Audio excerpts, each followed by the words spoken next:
Hi, this is Tumka Travels and today we are in Warsaw!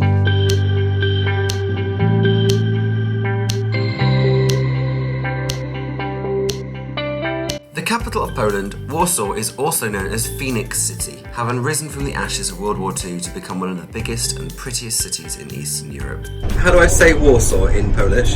Warszawa. Is it really? I think so. Warszawa. Warszawa. Warszawa. Question number 1. What is the currency in Poland? Oh, nice and easy. The zloty. Well done.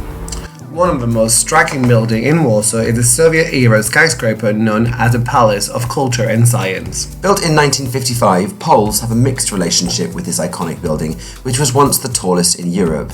Gifted to Warsaw by Stalin, the building was officially intended as a sign of friendship, but people argue it was unofficially a sign of Soviet dominance. Known by some as Stalin's syringe, others say the building has the city's best view because it's the only place you can't see the building. But whatever your opinion on its origins, there's no denying it's a striking and unique landmark. Question number 2. What is the name of the river that crosses Warsaw? I don't know. I don't know, so I'm going to say the Danube because it goes through most Oh, cities. it's a tough one. No, it was not the Danube, it was the Vistula. Oh, the The Vistula. Vistula.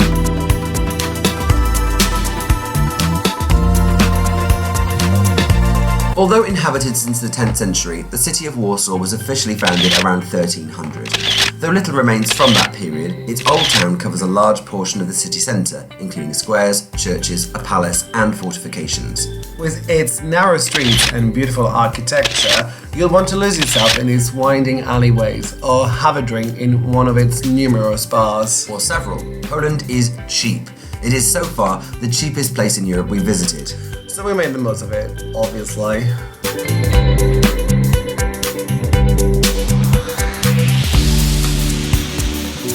So, which has the better view? This or the Palace of Culture and Science?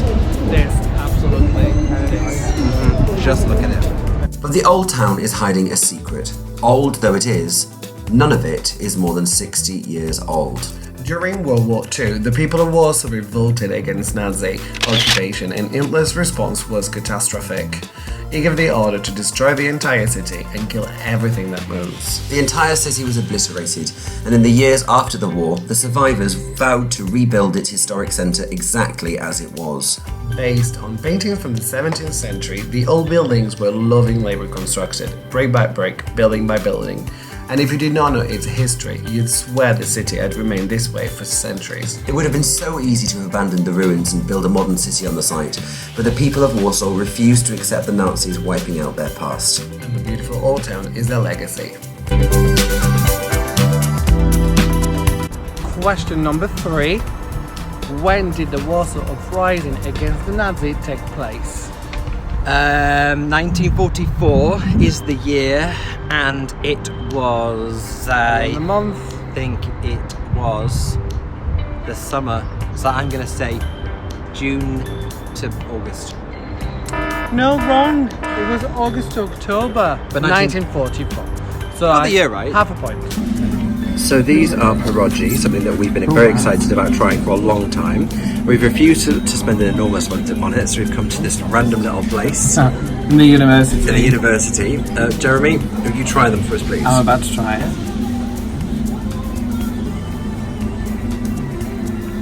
That's really good. Yeah, what's it taste like? It's like ravioli. A little bit, but with a creamy sauce. Really good. Really enjoy it. Wait to try it. Lazienki Palace is out in the suburbs, but it's stunning and well worth a visit. If nothing else, this palace is amazing for walking in the gardens of because there's so much shade. And on a boiling hot day like today, it is a welcome relief to cool down from the heat of the city. I love a good theatre, and that is an open air stage with some water in front of it, and then behind us is the auditorium. How fabulous is that? I think every garden should have one of these, including mine.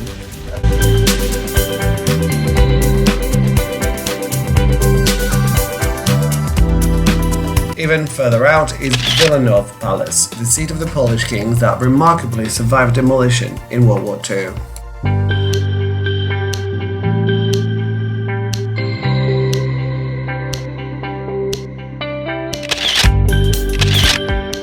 Jeremy, which is better, the Palace of Villanova or the Palace of on the Lazienki. that one? Lazienki. Why? It's smaller, but the surroundings are much nicer. I concur. Question number 4. What percentage of the city of Warsaw was destroyed during the Second World War? Oh, I know that one. It is 85%.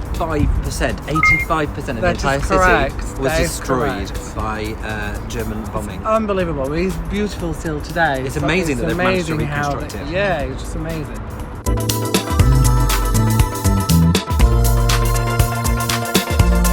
The events of World War II are remembered all over the city. The Warsaw Uprising is marked in a memorial and in a museum, which is the city's most popular attraction. Charting the days before, during and after the uprising, you can see the stories of individual fighters and hear numerous tales of bravery and heroism. With a lot of artifacts and a lot of information, it is somewhat a messy museum that we didn't enjoy that much. It was overcrowded and it wasn't overly clear how to follow the uprising's narrative through the exhibits.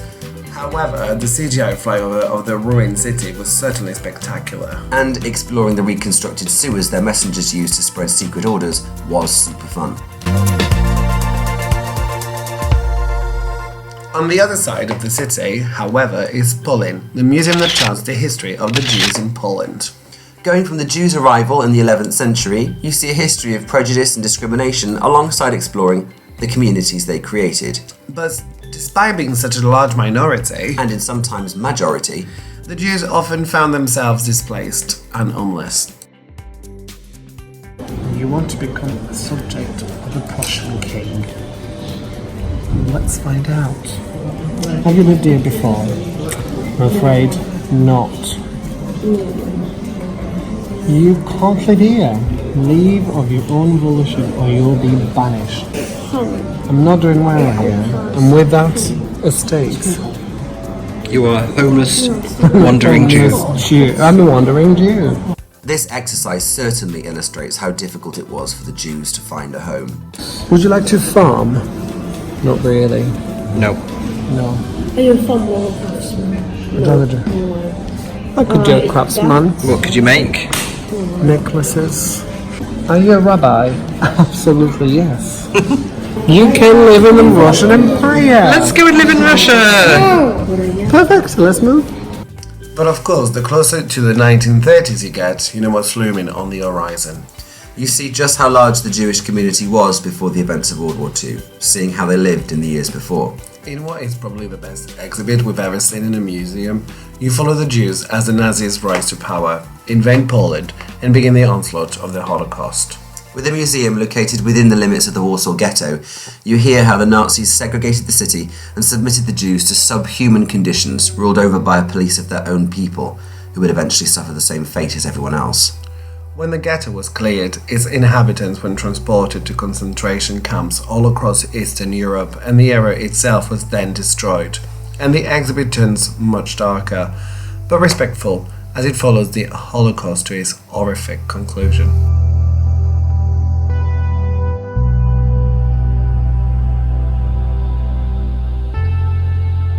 The exhibit continues until the present day, but with so much history to exhibit, Polin is a spectacular museum that faultlessly charts the history of the Jewish people.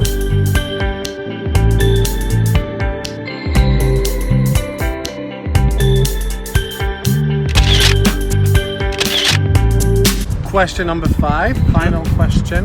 How tall is the Palace of Culture and Science? It's tall. It's not the correct answer. It is the tallest building in Poland. And at one point it was the tallest building in Europe, wasn't it? I think so.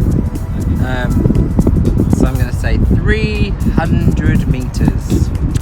No, 237 meters. Warsaw comes alive at night, and it's well worth revisiting the old town after dark.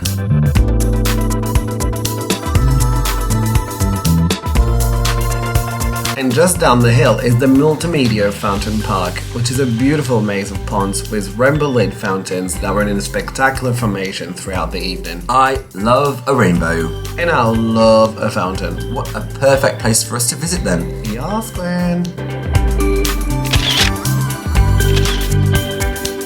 We were very pleasantly surprised by just how beautiful Warsaw is. Whether you're interested in architecture, history, or just exploring new places, Warsaw is definitely worth a trip.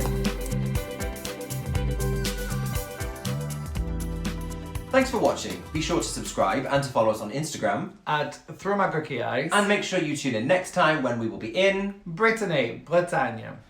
Until next time, folks. Au revoir.